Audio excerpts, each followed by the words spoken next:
Jo Leute, was geht ab? Herzlich willkommen zu einem weiteren Minecraft-Tutorial. Heute werde ich euch eine Gold- und XP-Farm zeigen, wo wir auch noch mit einem Piglin tauschen. Wir bekommen hier also extrem viel und das auch extrem schnell. Ich habe hier mal einen Test gemacht von Level 0 bis Level 30. Hat man hier insgesamt nur 74 Sekunden gebraucht. Und ich habe auch noch einen längeren Test gemacht, insgesamt 30 Minuten. Und da blende ich euch jetzt einmal ein, was ich da alles bekommen habe. Zum einen haben wir von Level 0 bis Level 122 die XP bekommen in dieser halben Stunde. Außerdem noch eine ganze oder fast eine ganze Doppelkiste voll mit Goldnuggets. Das sind umgerechnet ungefähr 6 Stacks Goldbarren in einer halben Stunde. Und außerdem noch alle möglichen Items, die wir von dem Piglin getauscht bekommen haben. Wobei wir hier zum Beispiel Obsidian bekommen haben, wir haben Eisen bekommen, wir haben Quarz bekommen, Glowstone, wir haben verzauberte Bücher mit Soulspeed bekommen. Insgesamt sehr viele nützliche Sachen. Und die Farm ist sogar gar nicht so schwierig zu bauen. Es dauert allerdings ein bisschen lange, weil man hier relativ große Magmafelder hat. Ich blende euch hier auch mal ein, was wir hier insgesamt für diese Farm brauchen an Materialien. Das Schlimmste hier, würde ich mal sagen, sind die ganzen Magmablöcke. Allerdings könnt ihr die Farm auch theoretisch erstmal ein bisschen kleiner bauen und dann einfach nur die Hälfte von den Blöcken nehmen oder sogar ein Viertel, wenn ihr möchtet. Und sie dann, wenn sie euch gefällt, eben noch größer bauen. Ihr müsst ja nicht alles auf einmal bauen. Und damit würde ich sagen, beginnen wir auch direkt das Tutorial. Für diese Farm müssen wir natürlich in die Hölle reisen und in der Hölle müssen wir dann noch ein Nether Waste Biom finden. Das sind im Endeffekt diese alten Biome, die wir noch kennen, wo einfach nur Netherrack ist. Denn hier funktioniert die Farm am besten und wir sollten am besten keins von diesen neuen Biomen, die es in der 1.16 gibt, benutzen, sondern wie gesagt dieses Biom hier. Und als nächstes werden wir uns dann nach oben begeben. Wir wollen nämlich quasi auf den Nether oben drauf und dort bauen. Denn im Nether ist es so, dass es einmal unten natürlich Bedrock gibt, eine Schicht. Diese Bedrock-Schicht gibt es aber auch nochmal ganz oben. Und dann grabt ihr euch einfach nach oben, bis ihr hier Bedrock findet. Und da müssen wir dann im Endeffekt auch nochmal durch. Und wie man im Survival Bedrock kaputt machen kann, habe ich schon mal in einem Video gezeigt. Das werde ich euch an der Stelle mal in der Beschreibung verlinken. Weil das ein bisschen länger dauert zu erklären. Deswegen mache ich das jetzt hier in diesem Video nicht. Wir nehmen mal an, wir sind jetzt hier auf dem Nether oben drauf. Das nächste, was wir jetzt machen, ist, wir schnappen uns mal einen Baublock und bauen uns einfach mal so hoch, wie wir uns hochbauen können.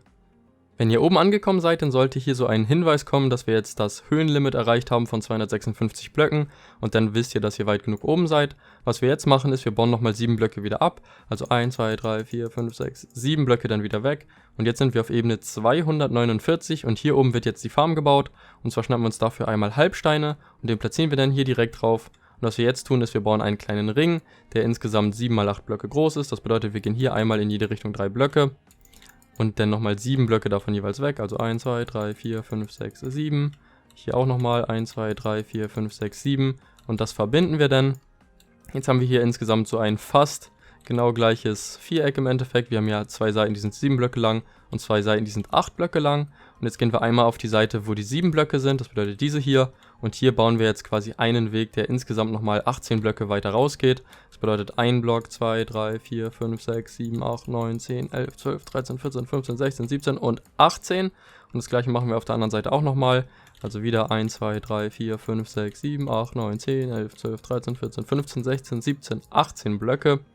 Und was wir jetzt machen, ist, wir schnappen uns nochmal hier die anderen Seiten. Und hier gibt es jetzt zwar keinen Mittelpunkt, aber ihr könnt euch aussuchen, ob ihr quasi diesen Block hier nehmt oder diesen. Das ist im Endeffekt egal. Und hier gehen wir dann nochmal 19 Blöcke insgesamt raus, also einen mehr als bei diesen anderen beiden. Das bedeutet 1, 2, 3, 4, 5, 6, 7, 8, 9, 10, 11, 12, 13, 14, 15, 16, 17, 18, 19.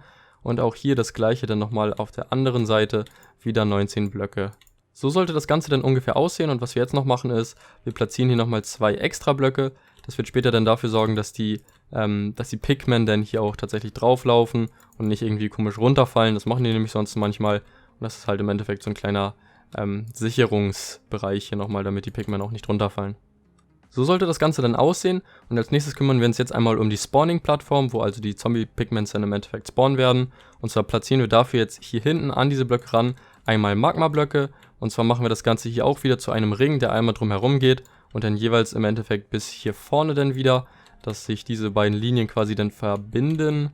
Sollte hier der Fall sein und das würden wir jetzt halt einmal drum herum machen, bis wir hier einen großen Ring aus Magmablöcken haben und dieser Ring aus Magmablöcken soll insgesamt auch 10 Blöcke dick sein. Das bedeutet, wir haben jetzt hier eine Schicht und das bedeutet 9 weitere fehlen noch, also 1, 2, 3, 4, 5, 6, 7, 8, 9. So dick soll im Endeffekt dieser Ring dann werden, einmal komplett drumherum.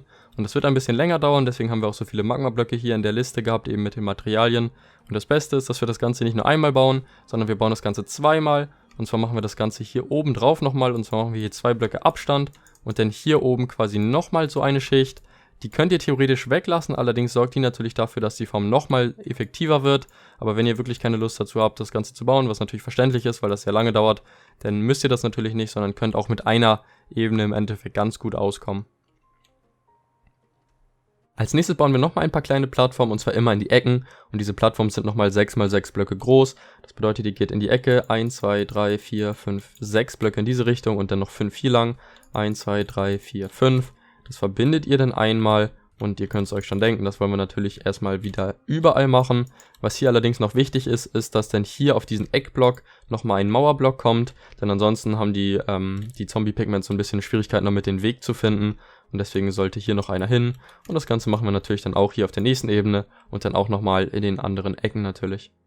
Danach kümmern wir uns nochmal darum, dass hier oben keine Geister spawnen, denn aktuell wäre es noch möglich, dass hier eben Geister spawnen und das wollen wir natürlich nicht.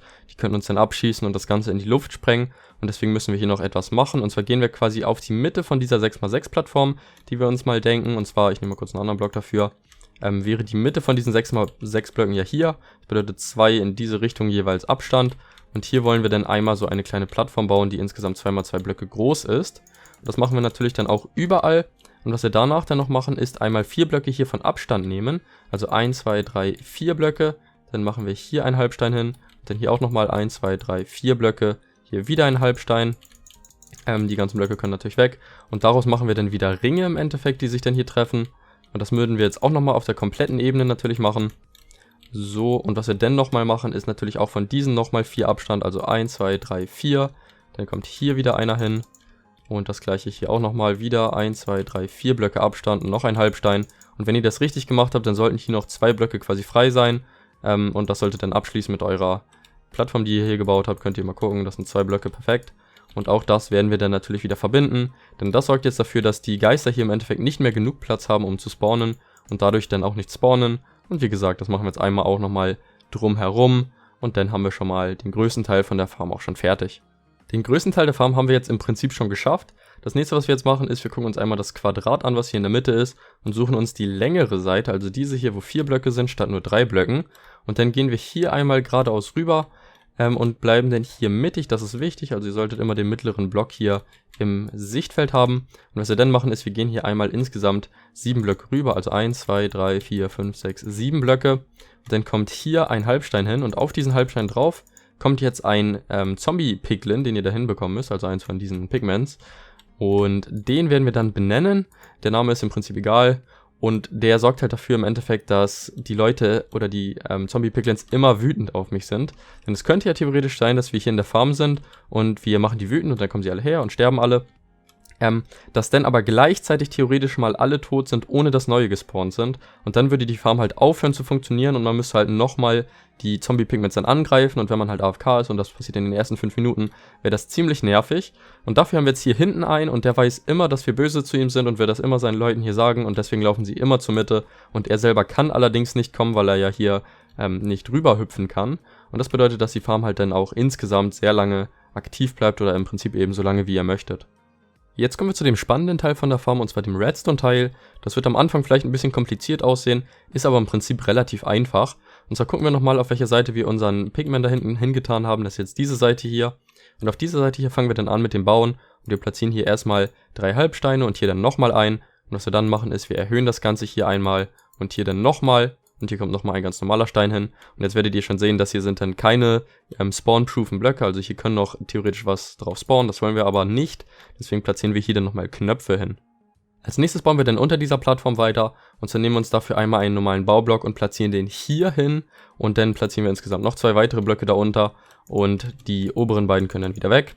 Was wir dann machen ist, wir machen daraus eine 3 lange Linie im Endeffekt. Und darunter dann hier so eine Art Pluszeichen, wobei wir dann den mittleren Block hier wegmachen. Und hier kommt dann nämlich ein kleiner Item-Sortierer hin. Dafür platzieren wir hier einen Comparator, dann hier 3-mal Redstone, hier ein Repeater, der in diesem Block hier zeigt. Und in diesen Block hier, wo der Repeater rein zeigt, kommt dann nochmal eine Redstone-Fackel hin. So sollte das Ganze dann aussehen. Als nächstes bauen wir dann hier auf der linken Seite von dieser Konstruktion, die wir gerade gebaut haben, weiter. Und so gehen wir insgesamt 3 Blöcke nach hier und platzieren dann auf den 4. Block einen soliden Block. Das bedeutet, hier sind 3 Blöcke frei. Dann kommt ein Block und an diesem Block dran ist eine Redstone-Fackel auf dieser Seite hier, das ist wichtig. Und danach platzieren wir hier dann einmal einen Halbstein so hin und darunter dann nochmal einen ganzen Block. Das sieht dann so aus und dann gehen wir einmal hier auf die Innenseite und machen hier draus im Endeffekt so eine Art Pluszeichen, wobei das mittlere dann auch wieder verschwindet und dafür kommt dann hier unten in der Ecke noch ein Block hin. Das sollte dann ungefähr so aussehen. Hier kommt dann ein Comparator hin, dann hier insgesamt 3-mal Redstone und hier auf diesem Block oben drauf können wir nochmal einen Halbstein machen, einfach damit hier nichts drauf spawnen kann. Als nächstes schnappen wir uns die Trichter und platzieren hier vorne einmal 2 Trichter gegen, wobei der erste quasi gegen diesen Block hier zeigt und der zweite zeigt dann gegen den Comparator. Das seht ihr dann immer daran, wo das Rohr im Endeffekt hingeht. Und danach können wir hier schon mal anfangen, ein kleines Lager zu bauen. So gehen wir dafür auf diesen Block vor dem Comparator und platzieren hier einmal ein paar Kisten. Im Prinzip könnt ihr das jetzt so weit nach unten bauen, wie ihr möchtet. Da landen dann nämlich im Endeffekt die Items drin, die wir tauschen mit dem Piglin.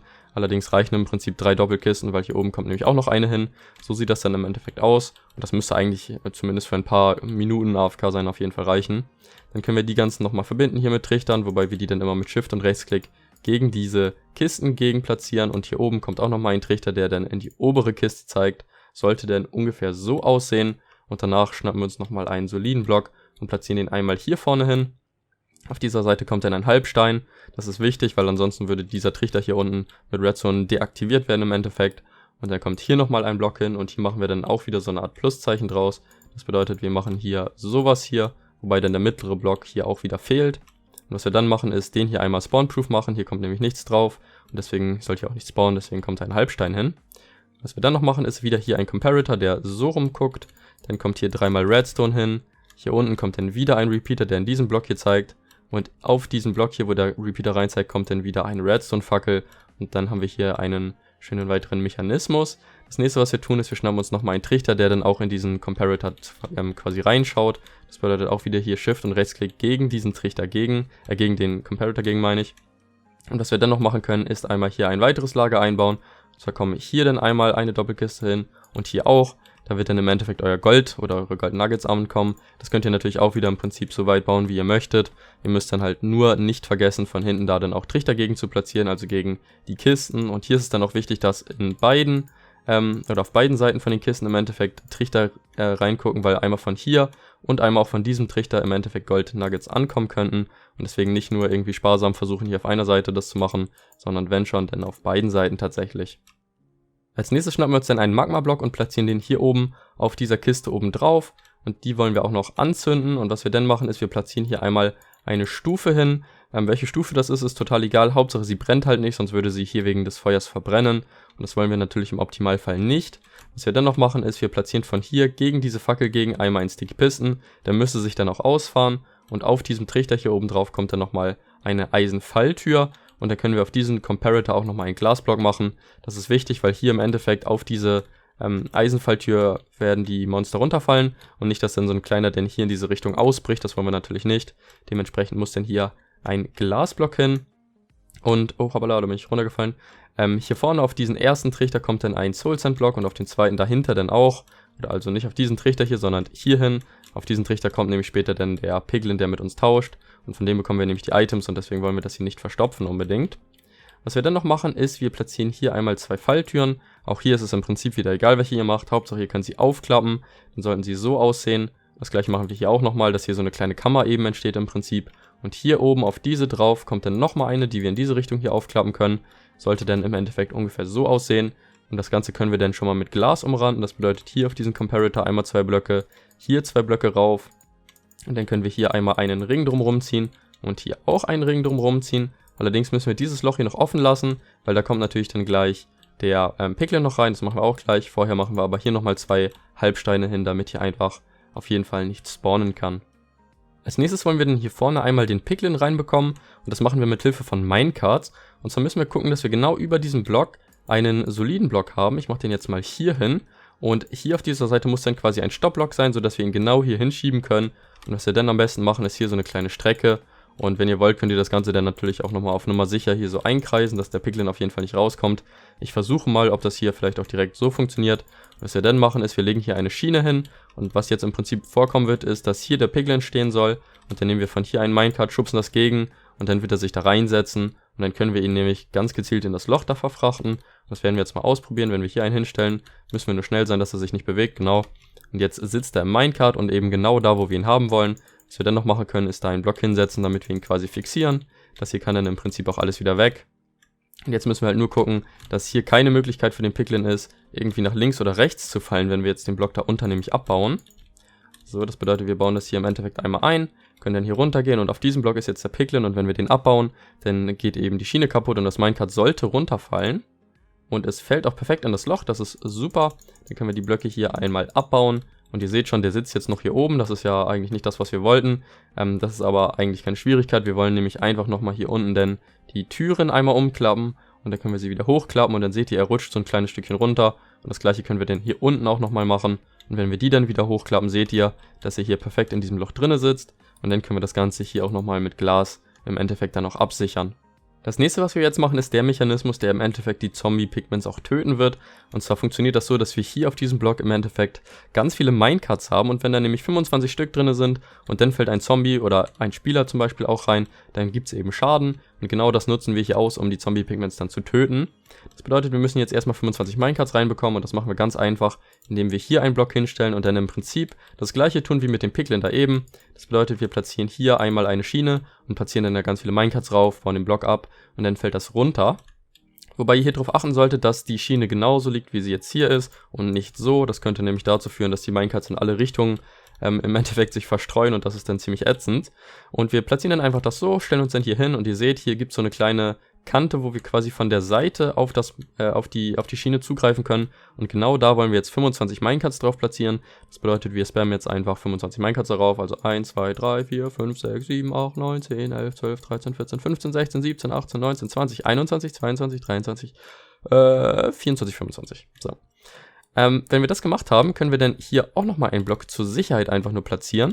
Und dann können wir nach hier unten gehen, einmal diesen hier hochklappen, wieder runterklappen. Und jetzt können wir ganz entspannt diesen Block von unten kaputt machen. Und dann sollten die Minecarts alle auf dieser Eisenfalltür drauf landen im Optimalfall. Und das sah ganz gut aus. Und dann können wir auch die Blöcke hier oben wieder abbauen. Und wenn jetzt hier ein Minecart, ein Zombie reinfällt oder irgendwas im Prinzip, bekommt es eben Schaden und wird sterben.